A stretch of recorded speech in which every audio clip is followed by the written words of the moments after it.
আমাদের কি করতে হবে? কন্ট্যাক্ট ফর্ম আজকে আমরা অ্যাড করব, তাই না? এর জন্য বিট ফর্ম নিতে হবে। তো আমরা প্রথমে কোথায় গেলাম? সার্ভার প্যানেলে, মানে জ্যাম্প কন্ট্রোল প্যানেল আমাদের লোকাল পিসির সার্ভারে। তো এখান থেকে আমরা কি করব? স্টার্ট করব আমাদের অ্যাপাচি অ্যান্ড মাইস্কুয়েল স্টার্ট করলাম। অ্যান্ড দেন এখান থেকে আমরা কোথায় যাব? মাইস্কুয়েলের অ্যাডমিন প্যানেলে। সো অ্যাডমিন প্যানেলে গেলাম, যাওয়ার পরে আমরা আমাদের ওয়েবসাইটটা রান করব। তো রান করার জন্য লোকাল হোস্ট, ঠিক আছে, লিখে ইন্টার দিব। আমি যে ওয়েবসাইটে কন্ট্যাক্ট ফর্মটা অ্যাড করাতে চাচ্ছি সেই ওয়েবসাইটে যাব আমরা। এই যে আমাদের ওয়েবসাইটে আমরা চলে আসছি। এখন এই ওয়েবসাইটে আমরা একটা কন্ট্যাক্ট ফর্ম অ্যাড করব, ঠিক আছে? কন্ট্যাক্ট ফর্ম হতে পারে, এনি কাইন্ড অফ ফর্ম হতে পারে, সেটা অ্যাড করব। তো এখন এখান থেকে আমরা কি করব? আমরা এই ওয়েবসাইটে ড্যাশবোর্ডে চলে গেলাম। সো ড্যাশবোর্ডে যাওয়ার পরে আমাদের একটা এখান থেকে প্লাগইনস ইনস্টল করতে হবে, ঠিক আছে? থিম প্লাগইন ইনস্টল করতে হবে। এই জন্য আমরা প্লাগইনসে যাব, যাওয়ার পরে অ্যাড নিউতে যাব। এখন কি ধরনের প্লাগইনস লাগবে? প্লাগইনসটার নাম হচ্ছে বিট। বিট লিখে এন্টার দিই, দেখেন চলে আসবে এই যে বিট ফর্ম, ঠিক আছে? চলে আসছে। এখন এটাকে আমরা কি করব? ইনস্টল নাও। ইনস্টলিং হচ্ছে।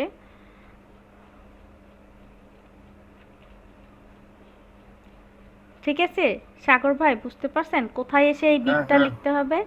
হ্যাঁ, বুঝতে পারছি আপু। একবার হ্যাঁ, বললাম। এটা ইনস্টল হয়ে গেছে। হয়ে যাওয়ার পরে দেখেন অ্যাক্টিভেট লেখাটা আসছে। এখন আমরা এটাকে অ্যাক্টিভ করব এখান থেকেই। এই যে অ্যাক্টিভ করলাম। আমাদের বিট ফর্ম অ্যাক্টিভ হয়েছে। এখন দেখেন এখানে বিট ফর্ম ইনস্টল হয়ে অ্যাক্টিভ হয়ে গেছে। আমাদের এই যে এই লিস্ট আছে লেফট সাইডে, যে ড্যাশবোর্ড, জেট প্যাক, এখানেও দেখেন আমাদের বিট ফর্মটা অ্যাড হয়ে গেছে। সো এখন আমরা কি করব? এই বিট ফর্মে যে অল ফর্মসে যাব। অল ফর্মসে যাওয়ার পরে এখান থেকে আমরা ক্রিয়েট ফার্স্ট ফর্ম, ঠিক আছে? Create first form. আপনি যদি চান যে ব্ল্যাঙ্ক কোনো ফর্ম ক্রিয়েট করবেন তাহলে এখান থেকে করতে পারেন। আর যদি চান যে না, এখানে একটা কন্ট্যাক্ট ফর্ম ক্রিয়েট করা আছেই, আমরা এটাকে ইউজ করব, সে কারণে আমরা এই কন্ট্যাক্ট ফর্মে ক্লিক করব। ওকে, আমাদের কন্ট্যাক্ট ফর্ম, এই যে দেখেন কন্ট্যাক্ট ফর্মটা চলে আসছে। কন্ট্যাক্ট ফর্মে কি কি ডামি আছে? ফার্স্ট নেম আছে, লাস্ট নেম আছে, ইমেল আছে, সাবজেক্ট আছে, মেসেজ আছে। বাট এখানে আমরা কিছু চেঞ্জ করব। যেমন ফার্স্ট নেম এটা দিয়ে দিব রিকোয়ার্ড, ঠিক আছে? দেখেন রিকোয়ার্ড না, এটা আমরা দেখলেও বুঝতে পারি এটা রিকোয়ার্ড না। আর এটা যে রিকোয়ার্ড না, আমরা সেটিংসে, এই যে ফিল্ড সেটিংস, আর এই ফিল্ড সেটিংসে গেলেও দেখতে পাবো। ফিল্ড সেটিংসে যাওয়ার জন্য আমাদের কী করতে হবে? আমরা যার যে ইয়াটার উপরে, অর্থাৎ যেটা মানে এলিমেন্টের উপরে আমরা কাজ করব, সেই এলিমেন্টে ক্লিক করে এই যে ফিল্ড সেটিংসে চলে গেলাম। ফিল্ড সেটিংসে গেলে দেখবেন এই যে এটা রিকোয়ার্ড দেওয়া নাই, আমরা এখান থেকে রিকোয়ার্ড দিলাম। এখন ফিল্ড লেবেল রিকোয়ার্ড অ্যাক্টিভ, ঠিক আছে? এখন ফিল্ড লেবেলের দেখেন এই যে ফার্স্ট নেমের পাশে একটা স্টার চিহ্ন চলে আসছে, তার মানে আমার রিকোয়ার্ডটা অপশন অ্যাক্টিভ হয়েছে। বাট রিকোয়ার্ডটা আবার ইনঅ্যাক্টিভ করে দেই, দেখেন এখান থেকে স্টার চলে গেছে। আবার আমি অ্যাক্টিভ করে দিলাম, এখন স্টার চলে আসছে। এখান থেকেও বুঝতে পারেন যে আমার রিকোয়ার্ড ফিল্ডটা 100% অ্যাক্টিভ হয়েছে।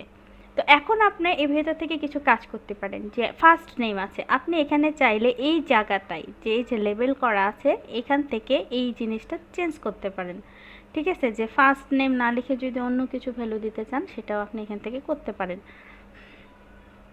যেমন এখানে আমি অ্যাড করে দিই ইওর ইওর ফার্স্ট নেম। দেখেন আমার এখানে ওয়েবসাইটে অ্যাড হয়ে গেছে ইওর ফার্স্ট নেম। এখন প্লেস হোল্ডারে যদি কিছু দিই, ইন্টার ইওর ফার্স্ট নেম লেখা আছে এখানে, তাই না?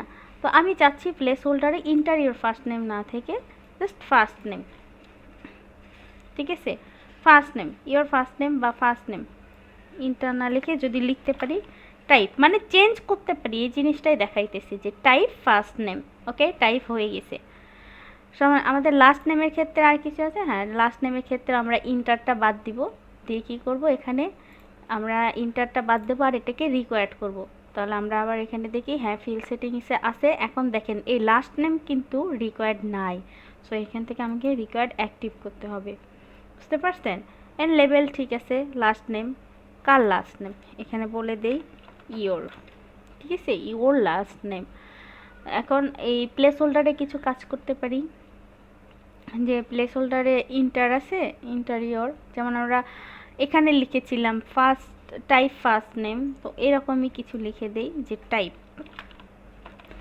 Type last name. আমার এখানে দেখেন এটা চেঞ্জ হয়ে গেছে। এখন ইমেইলে আসেন। ইমেইল আমাদের কি করতে হবে, ইমেইলটা রিকোয়ার্ড অপশনটা অ্যাক্টিভ করে দিতে হবে। এই যে এখানে রিকোয়ার্ড অপশন ইনঅ্যাক্টিভ আছে, সো এটাকে আমরা এখন অ্যাক্টিভ করে দিলাম। অ্যান্ড ইমেইল আছে, ঠিক আছে। আচ্ছা, কেউ একজন জয়েন করেছেন নাকি?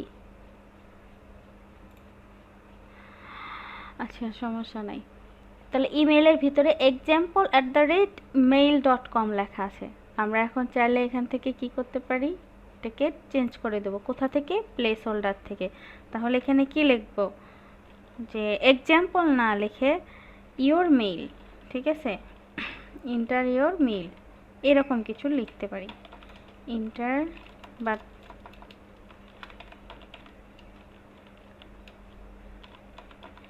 ইওর ইমেইল, ঠিক আছে, ইন্টার ইওর ইমেইল। ইমেইল লিখে দিলাম, একটা মেসেজ দিলাম, সে এখানে ইমেইল লিখবে। আমাদের এটা এই ইমেইল অপশনের কাজগুলো শেষ মোটামুটি। এখন আমরা সাবজেক্টে যাই। সাবজেক্টে যেয়ে আমরা এখান থেকে কি করব, এই সাবজেক্টের নেমটাই চেঞ্জ করে দেব। তাহলে সাবজেক্ট না দিয়ে আমরা এখানে দেব contact or cell. Contact or cell, দেখেন এখানে উপরে চেঞ্জ হয়ে গেছে। এখন এখান থেকে কি করবেন, এটাকে আগে রিকোয়ার্ড করে দেবেন। অ্যান্ড দেন কন্ট্যাক্ট রিজন আছে, কন্ট্যাক্ট রিজন না দিয়ে আপনি কন্ট্যাক্ট ইওর, এখানে নাম্বার দিতে পারেন।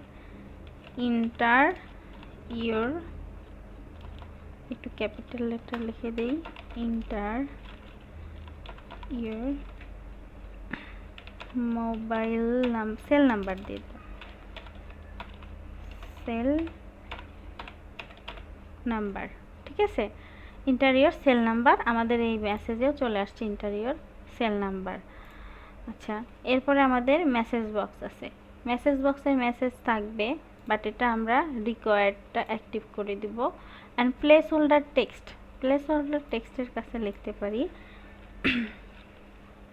ইওর কমেন্ট, টাইপ ইওর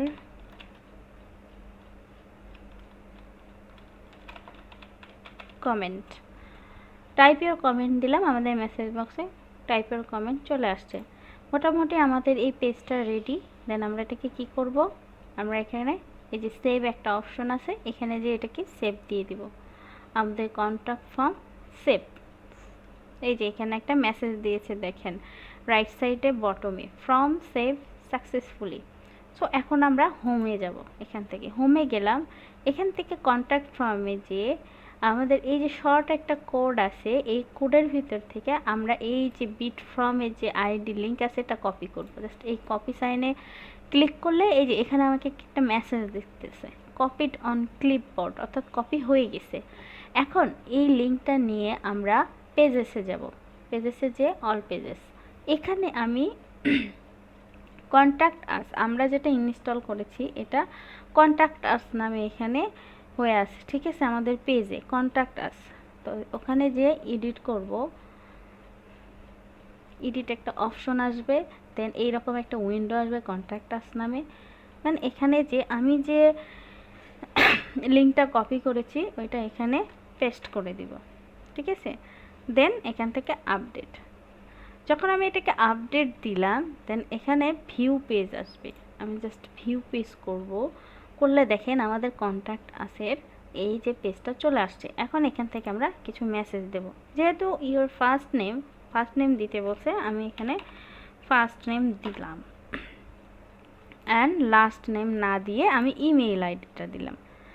দেখেন আমি লাস্ট নেমে কার্সার নিয়ে যে ক্লিক করেছিলাম, ওখান থেকে ইমেইল আইডি না দিয়ে, লাস্ট নেম না দিয়ে ইমেইলে এসে ক্লিক করেছি, বাট লাস্ট নেমে একটা মেসেজ দিয়েছে দিস ফিল্ড ইজ রিকোয়ার্ড।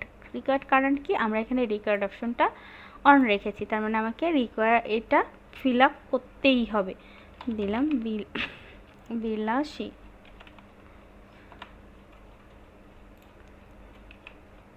আচ্ছা, মুনিয়া বিলাসী। অ্যান্ড এখান থেকে একটা মেইল, ইন্টার ইওর মেইল, দেখেন এটা হচ্ছে mail box, inter your mail. তো আপনি হয়তো ভাবতেছেন এরকম একটা মেইল দিবেন, বা শুধু এরকমও দিতে পারেন যে কোন নাম দিয়ে হয়তো বা মেইল আছে, যেমন ধরলাম মনিয়া বিলাসী দিয়ে কোনো মেইল হয়তো বা আছে, আমি দিলাম এটাই মেইল, কিন্তু এটা কিন্তু নিবে না, দেখেন রেড মার্ক হয়ে আছে। আপনাকে এখানে ভ্যালিড একটা মেইল দিতে হবে যেটা @.com থাকে, অর্থাৎ হয়তো বা মেইল আইডি না, যেমন এটা আমার কোনো মেইল আইডি না, তারপরেও আমি এটাকে মেইল বানাবো @gmail.com। এটা এখন মেইল, দেখেন এখানে কোনো রেড সাইন ছিল না, বাট যতক্ষণ আমি এটাকে @red.com ইউজ না করছি ততক্ষণ দেখেন এই যে নিচে একটা, আমি যদি এটাকে জুম করি ভালোভাবে দেখতে পারবেন নিচে একটা কি রেড আন্ডারলাইন চলে আসে, অর্থাৎ আমার এখনও মেইলের ফরম্যাটে এটা নাই, তাহলে আমাকে এখানে .com ইউজ করতে হবে। ওকে, আমাদের মেইল ফরম্যাটটা নিয়ে নিয়েছে, এটা মেইল আইডি না, ঠিক আছে, বাট আমি এটা দিলাম তৈরি করে। কন্ট্যাক্ট আর সেল, কন্ট্যাক্ট আর সেলে আমি হয়তো একটা নাম্বার দিয়ে দিলাম যে এটা আমার সেল নাম্বার ধরে নেন, বাট ফিল আপ হয়ে গেছে এটা, আর কোনো ওখান থেকে ইরোর দিবে না, কন্ট্যাক্ট আর সেল তো নাম্বারই হয়ে থাকে। মেসেজ, মেসেজ বক্সে আমি কিছু মেসেজ দিয়ে দিলাম, হাই, হাউ আর ইউ, এরকম একটা মেসেজ দিলাম। দেন আমি এখান থেকে এটাকে সাবমিট করব, বাট আমি ধরলাম কি আমি এই মেসেজটা দিব না, এখান থেকে ধরেন মেসেজটা দিব না, বাট সাবমিট করব। সাবমিট করলে দেখেন এখানে মেসেজ দিতেছে যে দিস ফিল্ড ইজ রিকোয়ার্ড, অর্থাৎ এই মেসেজ বক্সটা ম্যান্ডেটরি দরকার, কারণ এটা আমাদের রিকোয়ার্ড করা আছে, তাহলে এখানে কিছু একটা মেসেজ দিতেই হবে। সো আমি যেহেতু দিতে চাইছি হাই হাউ আর ইউ, আমি এটাকে আবার দিয়ে দিলাম। দেন আমি এটাকে সাবমিট করব। আমাদের এখন দেখবেন ফর্মটা সাবমিট হয়ে গেছে, এই যে আমাদের ফর্মটা সাবমিট, সাকসেসফুলি সাবমিটেড। এখন কিন্তু ফর্মের ভিতরে কোনো ইনফরমেশন নাই। সো এখন কাজ হবে কি, আমরা তো ওয়েবসাইট এটা ক্রিয়েট করছি, ক্রিয়েট করতেছি, এখানে কিছু প্লাগইনস নিয়ে কাজ করছি, থিমস নিয়ে কাজ করছি। তো এখন দেখব এই কন্ট্যাক্ট ফর্মে যে আমি ইনফরমেশন দিয়েছিলাম এটা আমাদের ওয়েবসাইটে কোথায়, আমাদের যে সার্ভার প্যানেলে, আমরা যেহেতু লোকাল সার্ভারেও কাজ করতেছি, বাট আমরা তো একটা সার্ভার নিয়ে কাজ করতেছি, সার্ভারে কোথায় যে সেভ হয়ে আছে, কীভাবে সেভ হয়েছে এটা আমাদের দেখা দরকার। এই জন্য আমাদের কী করতে হবে, ড্যাশবোর্ডে যেতে হবে। ঠিক আছে, আমরা ড্যাশবোর্ডে যাব, যে আমাদের এটা কি ছিল, আমাদের ছিল বিট ফর্ম, আমরা বিট ফর্মে অল ফর্মসে ক্লিক করব। দেন বিট ফর্মসে অল ফর্মসে যখন আপনি ক্লিক করবেন, দেখেন এখানে যে রেসপন্স নামে একটা ঘর, এই যে এক লেখা উঠে আছে, এক লেখা মানে একজন এখানে রেসপন্স করেছে, ঠিক আছে, কন্ট্যাক্ট ফর্ম ফিল আপ করেছে। এখন ওখানে ক্লিক করলাম, আমি যে যে তথ্য দিয়ে আমার ফর্মটা ফিল আপ করেছিলাম সব ইনফরমেশন এখানে জমা হয়ে গেছে। এখন এখান থেকে আপনি চাইলে এটাকে ডিলিট, এটা হচ্ছে যে ডাটাবেস হিসেবে সেভ হয়ে আছে, এখন চাইলে এখান থেকে এডিট করা যাবে বা ডিলিট করা যাবে, আবার ডুপ্লিকেটও করা যাবে, এটা আপনার ইচ্ছা। আপনি চাইলে এখান থেকে আবার ব্ল্যাঙ্ক কোনো কন্ট্যাক্ট ফর্মও ক্রিয়েট করতে পারবেন। তার জন্য আপনাকে কি করতে হবে, আমাকে আবার হোমে যেতে হবে, কারণ কন্ট্যাক্ট ফর্ম যেহেতু আমরা ক্রিয়েট করব, সেক্ষেত্রে এই যে ক্রিয়েট ফর্ম এখানে ক্লিক করলে আপনি কন্ট্যাক্ট ফর্ম ক্রিয়েট করতে পারবেন, নতুন করে আবার একটা কন্ট্যাক্ট ফর্ম এখান থেকে আপনি নিতে পারবেন। সেমভাবে কন্ট্যাক্ট ফর্মটা নেবেন, অ্যান্ড আবার সেখান থেকে আমরা কি করব, ফর্মটা ক্রিয়েট হয়ে যাওয়ার পরে আমরা এই আইডিটা কপি করে আমাদের পেজে যাব, পেজে যেয়ে আমাদের কন্ট্যাক্ট ফর্মের সাথে অ্যাড করব, দেন পেজ ভিউ করব, আমাদের কি চলে আসবে, তখন ওয়েবসাইটটা চলে আসবে, আমরা ওখানে ডাটা সাবমিট করতে পারবো, আবার আমাদের এই ড্যাশবোর্ডে এসে বিট ফর্মের মাধ্যমে ডাটাবেসটা কালেক্ট করতে পারবো। বুঝতে পারছেন? হ্যাঁ, এখন বুঝলেন? হ্যাঁ। যাক, থ্যাংক ইউ, বুঝতে পারছেন।